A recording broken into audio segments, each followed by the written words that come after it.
BT UP से D pharma कर रहे हो, ये वीडियो आप सभी के लिए काफ़ी इंपॉर्टेंट होने वाला है। समझ नहीं आता है कि हमारे जो एग्ज़ाम्स होते हैं उनमें हमें किस तरीके से अपनी स्ट्रैटेजी बनानी चाहिए या किन चीज़ों पर हमें ध्यान रखना चाहिए। तो सर, जिनका हाल ही में BT UP D pharma first year में एडमिशन हुआ है न्यू सेशन में, तो उनकी तरफ से काफ़ी क्वेरीज आ रही हैं, काफ़ी सवाल हैं उन सभी के मन में। तो मैम, किस तरीके के सवाल आ रहे हैं, क्या आप जानना चाह रहे हैं बच्चों के बिहाफ पे? ठीक है, तो सबसे पहला सवाल जो सबसे ज़्यादा पूछा जा रहा है स्टूडेंट्स की तरफ से वो ये है कि उनका एडमिशन अभी हुआ है जनवरी में, तो उनका जो सेशन है वो लेट शुरू हुआ है। बिल्कुल। अब रेगुलरली जो एग्ज़ाम कंडक्ट कराया जाता है बीटी यूपी के द्वारा वो जुलाई या फिर जून में ही कंडक्ट कराया जाता है। तो उनका ये कहना है कि क्योंकि हमारा सेशन लेट शुरू हुआ है तो क्या हमारे एग्ज़ाम तभी होंगे जब कंडक्ट कराए जाते हैं या फिर एग्ज़ाम भी लेट होंगे?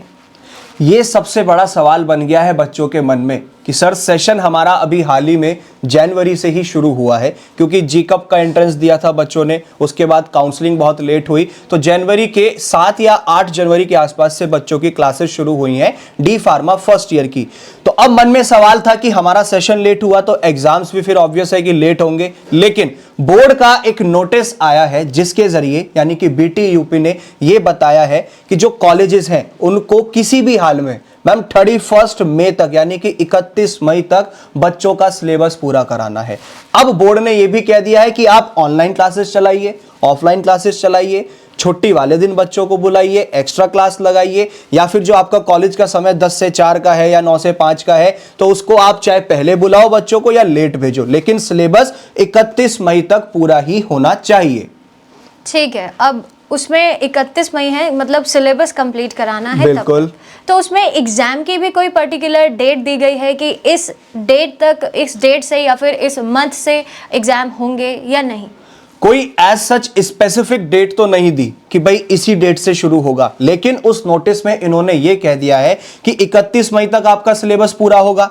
ठीक है, तो उसके हिसाब से इन्होंने 31 मई इसलिए बोला कि बोर्ड चाह रहा है कि हम प्रस्तावित जून के पहले हफ्ते से एग्जाम्स करा दें, यानी कि प्रपोजल डेट इन्होंने दे दी है कि हम जून के फर्स्ट वीक से एग्जाम्स शुरू कराएंगे।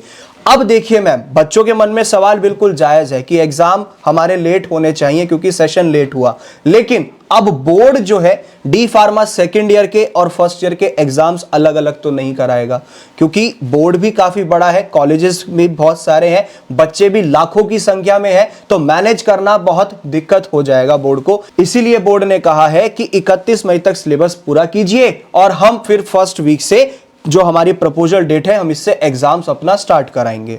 ठीक है, तो सर सेकंड ईयर में एज सच कोई प्रॉब्लम तो नहीं है? जैसे फर्स्ट ईयर वालों को प्रॉब्लम आ रही है तो सेकंड ईयर वालों में तो कोई प्रॉब्लम नहीं है ना? एज सच कोई प्रॉब्लम नहीं है सेकेंड ईयर में, क्योंकि सेकेंड ईयर के एग्जाम्स हो गए थे लास्ट ईयर फर्स्ट ईयर के अपने जून जुलाई में जो सेशन हुआ था, उसके बाद उनकी क्लासेस अगस्त या फिर सितंबर से शुरू हो गई, तो उनके साथ तो कोई प्रॉब्लम नहीं है। उनके एग्जाम्स एज इट इज जो जून में डिसाइड कर रहा है बोर्ड कराने को, तो उनके लिए तो कोई प्रॉब्लम नहीं है। फर्स्ट ईयर के लिए भी बस थोड़ी सी प्रॉब्लम ये बन सकती है क्योंकि एक सब्जेक्ट को कंप्लीट कराने के लिए कम से कम 75 क्लासेस लगती हैं। दूसरा नुकसान बच्चों का प्रैक्टिकल के साथ हो जाएगा, क्योंकि प्रैक्टिकल्स भी हैं हर सब्जेक्ट के, 5 सब्जेक्ट हैं, पांचों ही सब्जेक्ट्स के प्रैक्टिकल हैं, मिनिमम 10-10, 12-12 प्रैक्टिकल हर सब्जेक्ट में होते हैं। उनको परफॉर्म करना भी बहुत जरूरी है, क्योंकि आगे जाके बच्चे को इंडस्ट्री में भी जाना है या उसे ये भी सीखना है कि भाई हमें दवाइयां बनानी कैसे होती हैं, प्रिस्क्रिप्शन जो होते हैं उसको कैसे तैयार करेंगे। तो ये सब चीजें, थोड़ा सा तो ये नुकसान है कि सिलेबस बहुत तेजी से भगाया जाएगा। तो सर फिर तो प्रॉब्लम आएगी ही, और ऐसा भी हो सकता है कि टीचर्स ने कॉलेजेस में सब्जेक्ट का नाम लिखा, चैप्टर का नाम लिखा और थोड़ा बहुत उसके बारे में बताया और बस। तो ऐसे में स्टूडेंट्स की तरफ से यही सवाल आएगा कि इतने में तो नहीं होगा, तो ऐसे में क्या कर सकते हैं स्टूडेंट्स? ये तो मैं आपकी बात से मैम सहमत हूं कि कॉलेजेस में अब सिलेबस भगाया जाएगा, क्योंकि टीचर्स के ऊपर भी प्रेशर आ जाएगा, उन्हें क्वेश्चन पेपर भी बना के बोर्ड तक भेजना है, क्योंकि बोर्ड क्वेश्चन पेपर भी मांगता है। अब ऐसे में 75 क्लास एक सब्जेक्ट की चलाना, जहां पर 5 सब्जेक्ट हैं और हमारे पास 3 महीने से भी कम का समय बचा हुआ है, क्योंकि अगर जून फर्स्ट वीक से देखा जाए तो हमारे पास मार्च, अप्रैल और मई, तो 3 महीने ही हैं पूरे, और इसमें बीच में छुट्टियां भी पड़ जाती हैं। कुछ फेस्टिवल्स आ गए या सैटरडे संडे भी आ गया और बच्चे छुट्टी भी ले लेते हैं, जैसे बच्चे होते हैं कुछ, कोई बीमार हो गया या कुछ, तो ऐसे में बच्चों को परेशान नहीं होना है क्योंकि फार्मेसी इंडिया बच्चों के साथ है। कैसे? बच्चों के जो भी सब्जेक्ट्स हैं फर्स्ट ईयर के, हर सब्जेक्ट का टॉपिक वाइज लेक्चर हमारे चैनल पर है, आप भी जानते ही हैं। और मैम बच्चे देख कैसे सकते हैं वो आप बता दीजिए बच्चों को। बहुत सिंपल है, इसी चैनल पर फार्मेसी इंडिया लाइव पर वीडियोस में जाना है या फिर प्लेलिस्ट बनी हुई है हर एक सब्जेक्ट की, और मतलब पूरे ही अच्छे से सिंप्लीफाइड फॉर्म में आपको सारी चीज़ें वहाँ पर अवेलेबल की गई हैं। तो वहाँ से आप लोग हो सके तो वहाँ से आप लोग प्रैक्टिस कर सकते हैं। थ्योरी भी है, क्वेश्चंस भी है, तो थ्योरी करिए, क्वेश्चन प्रैक्टिस करिए, इस तरीके से आप अपनी तैयारी कर सकते हैं। एक सवाल है मैम मेरा कि जो ये लेक्चर्स हमारे वहाँ पर अवेलेबल हैं, BTUP कहता है कि आप इंग्लिश में भी और हिंदी में भी अटेम्प्ट कर सकते हैं, और हम अगर BTUP की बात करें तो यहाँ पर हिंदी की ऑडियंस ज़्यादा है, बच्चा हिंदी को प्रेफर करता है, तो क्या ये लेक्चर्स हमारे हिंदी में है?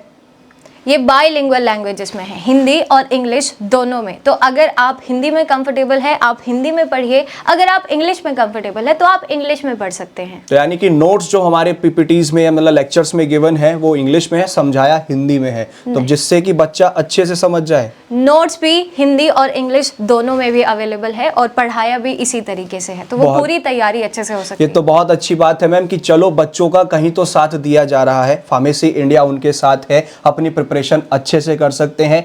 बोर्ड चाहे आपसे अप्रैल की डेट दे दे कि भाई अप्रैल तक हमारा सिलेबस हो जाए, लेकिन बच्चों का नुकसान नहीं होगा। आज ही से बच्चे अपनी तैयारी में अगर लग जाएंगे और जैसा कि हम बता रहे हैं इस चीज को अगर वो फॉलो करते हैं तो आसानी से फर्स्ट ईयर में अच्छे मार्क्स से वो पास हो जाएंगे, कोई स्ट्रेस उनके लिए नहीं रहेगा। बिल्कुल सर। तो क्या मैम बच्चे नोट्स भी बना सकते हैं? और बच्चों के पास ऐसा इतना समय नहीं है कि वो खुद से भी नोट्स बना लें, क्योंकि लेक्चर्स प्रॉपर तो शायद हुए नहीं है या हो भी नहीं रहे होंगे, तो ऐसे में क्या करेगा बच्चा? तो सर इसकी भी कोई परेशानी नहीं है, इसमें भी कोई प्रॉब्लम नहीं है। फार्मेसी इंडिया के डी फार्मा फर्स्ट ईयर और सेकंड ईयर दोनों के ही नोट्स अवेलेबल हैं, और या तो आप हैंड रिटन नोट्स बना सकते हैं या आप इनको मंगा सकते हैं जो पूरा सिंप्लीफाइड फॉर्म में और बहुत ही अच्छे से हर एक चैप्टर को, हर एक चीज़ को एक्सप्लेन करके दिया हुआ है। बच्चा मैम ऑर्डर कहाँ से करेगा इसको? ये चीज़ें फ्लिपकार्ट पर अवेलेबल है विद कैश ऑन डिलीवरी, या फिर डिस्क्रिप्शन बॉक्स में भी आपको लिंक दिया गया है, वहां से भी आप इसको मंगा सकते हैं। क्या ये फार्मेसी इंडिया के मोबाइल ऐप पे भी अवेलेबल है? बिल्कुल अवेलेबल है, जहां से आपको कंफर्टेबल हो आप वहां से इसको मंगा सकते हैं। और बच्चे अगर आप क्वेश्चंस की प्रैक्टिस करना चाहते हैं तो मैम उसके लिए भी फार्मेसी इंडिया के मॉडल पेपर्स अवेलेबल हैं हिंदी और इंग्लिश लैंग्वेजेस में। फ्लिपकार्ट, अमेजॉन दोनों पर अवेलेबल है, कैश ऑन डिलीवरी के साथ आप ऑर्डर करिए और जब आपके पास आ जाए डिलीवरी तब आप इसको आराम से ले सकते हैं, और तब उस टाइम पे आप अपना पेमेंट कर दीजिएगा। और साथ ही साथ में आप डेली अपडेट्स के लिए हमारे साथ जुड़ सकते हैं व्हाट्सएप और टेलीग्राम चैनल्स के थ्रू, क्योंकि यहाँ पे आपकी BTUP से संबंधित हर एक जानकारी आपको अप टू डेट मिलती रहती है। इसी तरीके से बने रहिए फार्मेसी इंडिया लाइव के साथ। तो डरने की है क्या बात जब फार्मेसी इंडिया लाइव है आपके साथ।